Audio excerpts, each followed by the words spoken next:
Pictured Rocks National Lakeshore. The first designated lakeshore, national lakeshore along Lake Superior. Some of the most beautiful parts of this are not only the color of the rocks, but the color of the water. You can see how green it is there.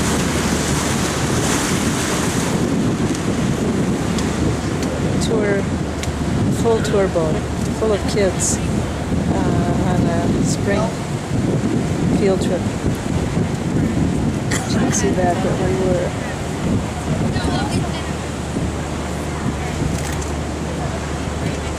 Amanda taking her photos.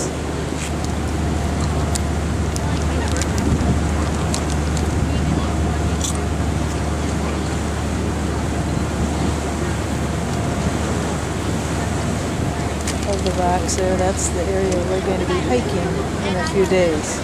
Walking across, backpacking across Pictured Rocks, 40 miles. Mosquito Harbor. Popular camping area. So you're up here with a group of sixth graders? Sixth graders. There's 58 of us, 44 students and 11 adults. And is this an annual event? Or? Yes, this is our second year taking students up to the UP. All right. And I've got 3 of the students. Maybe you want to squeeze over there on that side so I can see you too. So you guys, is this a trip you've looked forward to for a while? Yes, very much. Yeah, we've been doing it the whole year. We've been doing like pizza sales and everything. Doing which? Oh, like pizza sales, selling like the Little Caesars pizza. to get money for the trip. And how come the school chooses to send you or bring you up here to the UP and the lake? Well, our school is a really nice school and they provide a lot of stuff for us. Yeah, there's a lot of different projects. Like we have a willow building powered on solar power made of mud. Wow. But how is it that you chose, or who chooses to bring you up here to the lake in Munising? I think they kind of did that because like most of us have never been up here and stuff. Because you're from down in the southern part of the state.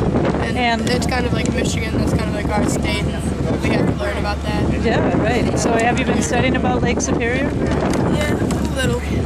Because I know you guys are closer probably to Lake Michigan, right? Yeah. Lake Superior. We're actually closer to Lake Huron. Oh, are you really? Okay. Yeah, We're like Michigan. over by Detroit more. Okay. Have you guys studied much about fresh water and the issues related to that? Yes, we've been studying on the Asian carp that are trying to make their way into the Great Lakes. And our teacher's been telling us a lot about it. Freshwater supply is one of the biggest in the world. Exactly. She's really trying to educate us about and actually we're going to go on a sailboat trip in a week. Really? And we're going to take water samples and all this stuff to find out how the water's doing. Great. Do you guys think, with what's happened in the Gulf with the oil spill, do you think? I think that'll be a big issue all around. I know that could come up like the Mississippi River, because doesn't that come in here or something? Well, I don't think the oil could come up all the way here, but we find that people are thinking more about the lake and its its protection. I know we had to do these capstone projects, and mine was on the oil spill in the Gulf and everything. And the capstone projects are like pretty much natural disasters or human disasters. Different conflicts. Yeah. Well, the deal is that you guys are going to be the ones making the decisions about this lake in not too many years and how to keep it safe. This is 1/10 of all the fresh water that we can drink in the world. So I'm glad to see you out here, and I hope you continue to have a good field trip. I hope it doesn't rain anymore. It rained all last night. We had a hard time setting up our tents. Like all the girls' tents were flooded. Oh no. And then our tent got soaked, all of our stuff is now. I think our ecology teacher took it to the laundromat washer place to dry it out. Well, my husband and I are going to start backpacking Pictured Rocks in a couple days. We got to walk the whole way because we're trying to stay as close to the shoreline as possible. So we've already walked 500 miles from Duluth, and so we've got about 1,000 more to go.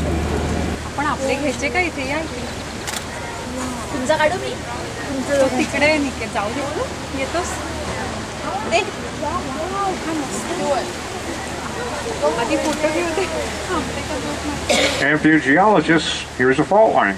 You'll notice the two holes higher on the left used to line up with the holes on the right.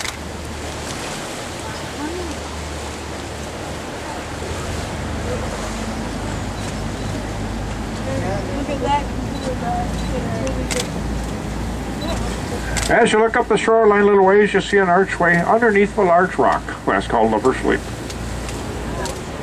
Now we're getting over a little closer to that Indian head, and from this angle you can see why those Indians who used to canoe along these cliffs were quite frightened.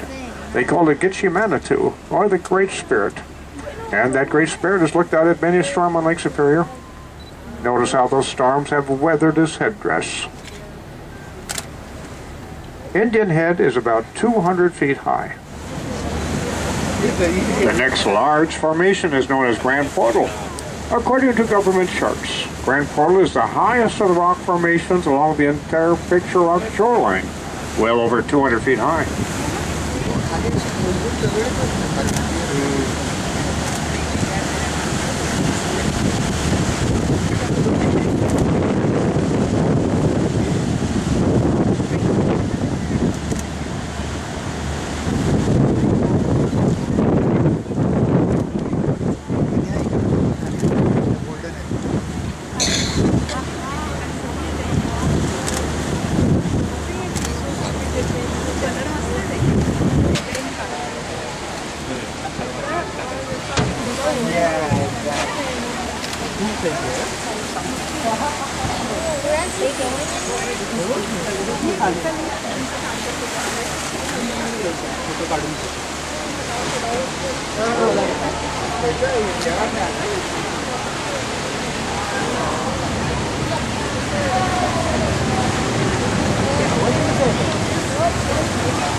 An amazing white pine on top of that rock. The only way it's sustained is by the root. It goes from the rock to the other side.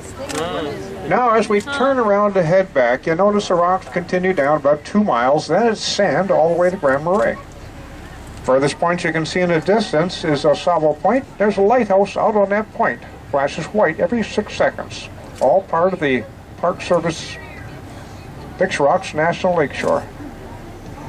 As throughout Lake 35 miles is the deepest point on Lake Superior. The depth of water is 1,333 feet. That's the deepest point on any of the 5 Great Lakes. Pretty chilly down the bottom of Lake Superior. Temperature on the bottom only varies 4 degrees from winter to summer. That's 38 to 42 degrees Fahrenheit. And that water temperature is the reason Lake Superior has gotten a reputation as the only lake that never gives up her dead. Get drowned out there, you go down and stay down. They'll never see you again.